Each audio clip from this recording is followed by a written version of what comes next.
Hello, Living Dead Dolls fans. This is Josh, aka Doggiepants, and I'm coming at you in partnership with Mezco Toys to do a detailed viewing of the Series 27 Living Dead Dolls. I just got them in, so I'm super excited. I will go from my least favorite to my favorite, but first I'm going to start with the coffins. Bam! So this is the coffin for Series 27. Standard black coffin, no handles. Let me take the plastic off. So the inside is red, kind of standard Living Dead Dolls tissue paper, a little more red than pink, as we've seen in the past.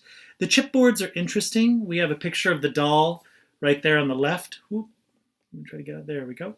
It says the doll's name, has the poem, and then underneath that it has Series 27. But you'll notice, I'll try to get it close so you can see, that there's an old detailed map underneath all of that, kind of in the background.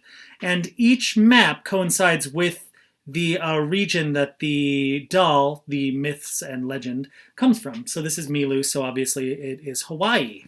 But they all correspond, which is a very cool detail.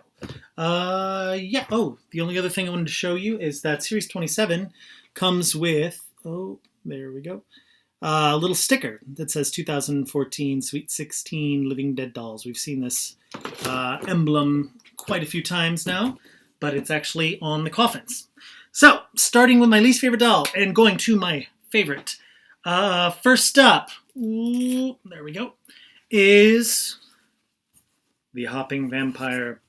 And funny enough, when Damien first showed me images of these dolls, he mentioned that the Hopping Vampire was created quite a while ago. It was actually a doll that he's wanted to do for a very long time. But it just never seemed to fit with any of the previous series. So I got the sense that maybe the series was built around this doll. I don't know if that's true, but yeah. So he's a cool doll. Let's take a look at his outfit. It feels like kind of a standard outfit for this guy here. The belt is yellow. Let me close. It has some dragons on it, and then this piece velcros in the back, so you can actually take this off, and then his coat velcros up the front. So that's how you take it off. Be aware that both the black and red, it's kind of a satin material, but it does do some staining, so you do have some staining on him that you'll want to take a look at. If you are, meticulous, you may need to take something to that to try to get it off. He has pants that are elastic at the waist, and they come to just below his knees, and then we have these socks and these little felt boots. The felt boot or shoes are attached to the socks. Be aware that the socks should probably be above the end of the pant, but they tend to slip, so you may get some skin there. So again, if you're going to put these on display and are very meticulous, just keep an eye out for that. Another thing that you want to keep an eye out for is that with this material, particularly the red, it tends to have some stray threads. I had to trim a few of them. So you want to be aware of that.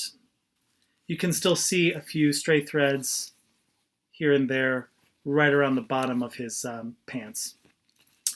But yeah, that's the coat. The coat also has this really nice red collar that goes all the way around, but it is attached to the coat. The other nice detail is that underneath this coat, you'll see he has some red sleeves underneath the overtop sleeve, I guess. Same material as the red. It is sewn pretty much right at the shoulder, so it is all one piece, all comes off together. The only other major detail with the coat is his, well, I guess not with the coat, it's an accessory, are these fantastic beads that are green and black. And they are a separate piece, so you can take this up and over his head and take it off of him. So yeah, that's his beads. Then he has this cute little hat. The hat is felt around the outside here, and then the red is the same material as the red on his coat. He has this little piece of braided string that attaches to the top. And it's felt for a reason. I'll get to that in one second. When you take this off, he does have a little bit of staining on his forehead, so you want to be aware of that. But he does have hair, which is cool. I wasn't aware of that when I first saw the image. But the hair is only rooted halfway through the head, so it feels very, period. And it's rooted along the edge and then pulled back into a braid that goes all the way down his back. So, the reason that I wanted to mention the felt is that he comes with an accessory. Now, I don't know much about the hopping vampire, but I do know that there are quite a few movies with hopping vampires, and they apparently have rigor mortis, so they kind of just hop because they're dead, can't move, which is kind of cool detail. And the way to stop them is, I guess, to put a scroll of spells on their forehead, and he comes with one in his little accessories bag, and it has Velcro right here on the back, so you can be like, what? He's coming for me? Bam! Done. Which is actually pretty funny. He looks really, really silly, and I kind of love it, so I display him with that, just in case he comes alive and tries to eat me in the middle of the night. But that is the hopping vampire. So next up is Mephistopheles. Now, Mephistopheles, I was actually really, really excited about, and I still do dig him. I just dig the other ones a little bit more. But I love him because I'm a theater person, so Faustus, man, come on, Faustus. Let's get to his outfit, shall we? So his outfit is actually very, very detailed, and it's in 1, 2, 3, 4 separate pieces, 5 if you count his headpiece. But he has the coat. And this coat has this really nice detailed fabric to it. It's like I guess it's not paisley, but that's what it feels like. And then the gold is sewn over top of it. And the gold feels kind of like a pleather material. And then the red of his cape is the same red that's used on his sleeves here, on the little shoulder pieces that come out, and on the collar. And it feels a little velvety. Yeah, so that's that. You want to be careful that some of the gold pieces tend to fold down. Do you see that there? And also, because the coat has got all these things going on, it does kind of want to, not lay the way you want it to. So you may have to fuss with it a little bit, especially the collar. I may have to do some work on the collar. But the collar does stay up in the back, which is cool detail. And then he has this cape, like I said, velvet. It's bunched at the top and has a very, very skinny string that is tied right around his neck, right there in the front. Then he has these adorable, stop it, pantaloons. What am I doing? There we go. They're also the same velvet material. It's very thick fabric. They Velcro up the back, just like the coat, so you can take these off.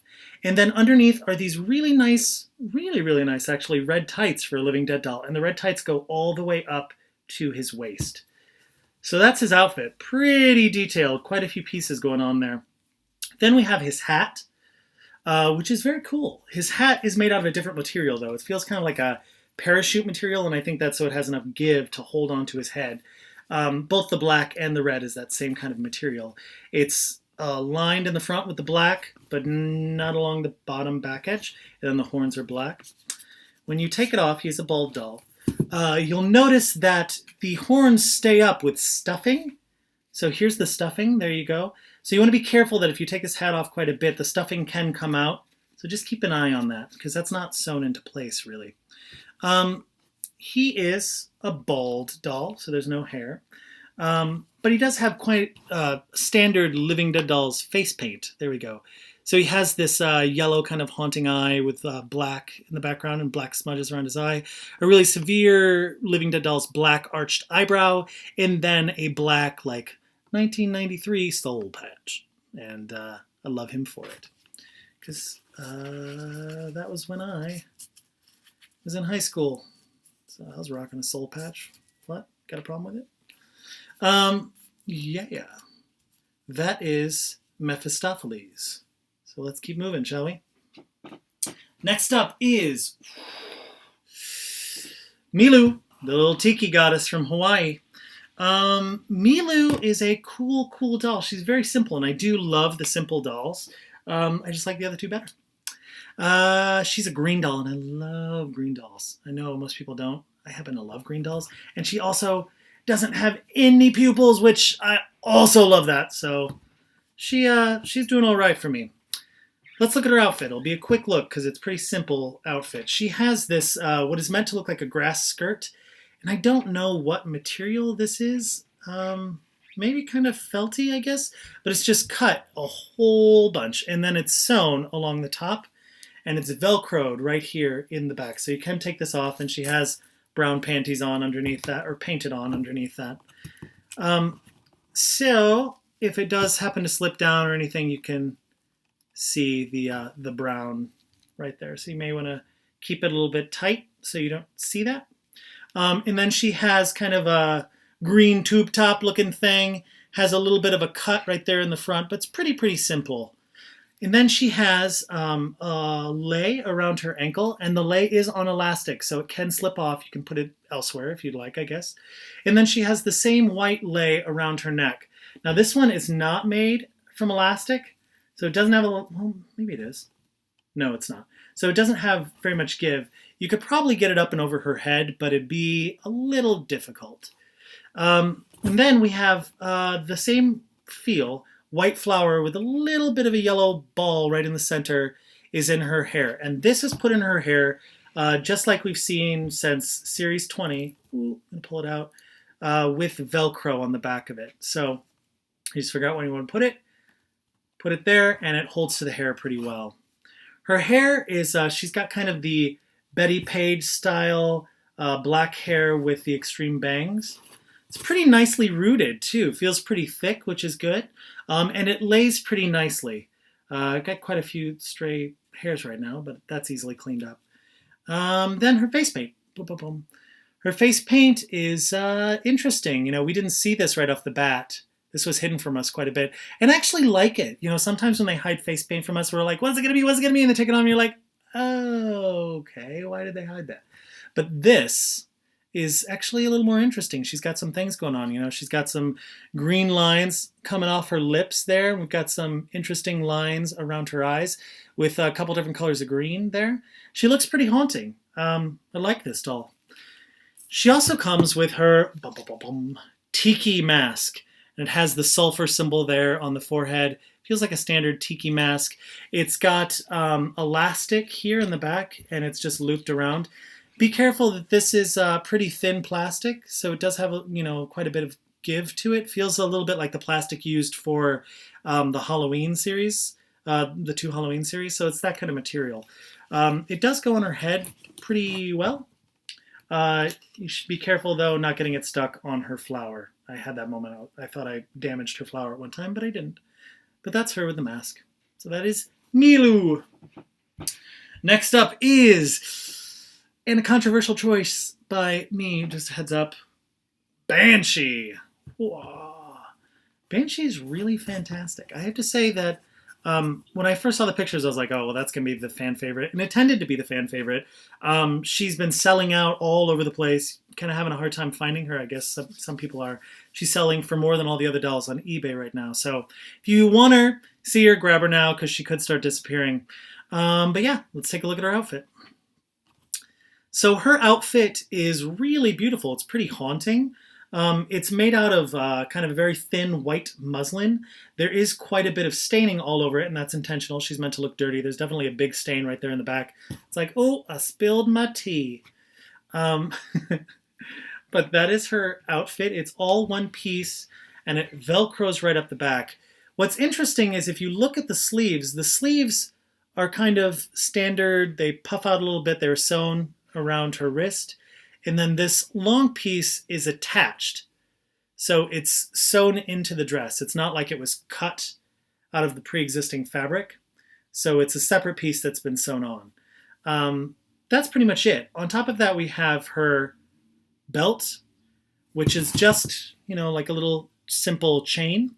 There's no clasp or anything with this belt. So you tie it just around her waist, and that's the way she's been displayed, so that's the way that they want it. But be careful.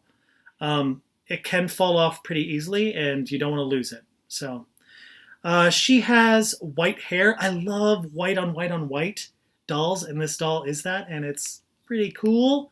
Her hair is pretty thickly rooted. It's not super long in the back, and it's meant to be a little choppy, but it's actually kind of lovely. She came out of the coffin with quite a bit of gel in her hair. Be aware. I think they were trying to make it look a little like scraggly, but I'm funny and I always comb out the gel. I just like it when dolls have nice hair. I'm apparently a like 8-year-old girl, but whatever. She has a screaming mouth. There we go. And you see a little bit of like, it almost looks like her mouth is tearing around the edge. We've got some teeth, pretty haunting scream there. Then she has red pupils, some dirt kind of around the edge, and then also what is painted on wrinkles around her face. Look at a nice up close. There she is. Nice face paint. Is a little bit messy, but kind of feels like it's messy on purpose. But I like her quite a bit, and she's one of my favorites from the series, obviously. So I'm gonna have her on display for a while. And then obviously last, and most people probably won't agree with me, but I just love him, and I've loved the image of him. And now that he's come out, I still like him. I don't know why. I think it's because he's kind of cutesy and dorky looking. Spring-Heeled Jack from the UK, which is a myth that I really didn't know until the doll came out, and I looked it up, and I was like, okay, that's kind of cool. But yeah, he has red eyes, and he spits blue fire or something. Spring-Heeled Jack. It's cool. Yeah. So let's look at his outfit, shall we? It's actually a pretty nice outfit. It's going to be hard because his cape is attached, and I'll get to that in a minute. But he has this screen printed on picture of a rib cage, which is a really nice detail. And then he has this pleather belt that's got kind of a belt loop in the front, but it doesn't attach that way. It's Velcroed in the back. So you can just unvelcro it and take it right off. And then the shirt Velcros up the back as well. It's got a little cut in the front, so it feels kind of old British military-esque. Then he's wearing these gray cotton pants that Velcro up the back, just like standard Living Dead Dolls pants. And then he has the very standard Living Dead Dolls boots. No socks with this doll, but the pants are tucked into the boots, so you can see them there. And then pinned to the top of the shirt in, I think, just 2 places, just as at his shoulders, is this really fantastic cape. Now, obviously, Spring-Heeled Jack comes with a cape that feels kind of Batman-esque. It's felt. It's a pretty thick felt. I think it's 2 layers sewn together. So it's black on the top, and it's red underneath. And it's pretty cool. It's kind of haunting looking on him. I love it. Really, really simple, beautiful outfit. The best part of Spring-Heeled Jack is this amazing pleather helmet. Look at this thing. It's got these like bat ears on it. He's very Batman. And then this intense widow peak looking thing here. But this piece comes off really easily, and it's actually a cool piece to put on some of the other dolls. Who did I put it on that was so freaking freaky? 1 second. Wow. What? Huh? I don't know what I'm talking about. I'm speaking crazy now. Bam. Look at it on some of these other dolls. Freaking cute. Love it. Spring-Heeled Jack hat. Very cool. He is a bald doll. Wish he had hair, but that's okay. And then he has about as simple of a face-up as you could possibly imagine. He's got kind of a cartoony-looking black shadow around his eyes, and then red eyes with a white dot right in the center. There we go. And then he has this red mouth with like a frowny face going on. They've been doing this mouth a couple times now, and they have it on the 16th anniversary Sadie that's coming out for Series 28 as well. So similar mouth. I believe it was Sadie, yeah. But that's Spring-Heeled Jack. And I know probably not a lot of people are going to feel the same way about him that I do, but I love cutesy, simple dolls, and so obviously he's a big one for me. But that's it. That is your Series 27 dolls, and I know that everybody's super excited about Series 28 right now because images were just released, but these puppies just came out. And they're very cool, and they're worth playing around with. So get them, enjoy them, and I'll talk to you. Oh, wait, one other thing. There are variants coming out. It was a super secret, but not most people know. Haven't seen images yet. They haven't been released to the public, but I'm sure they're going to be awesome. So yeah. Series 27. Get them while you can. They're amazing.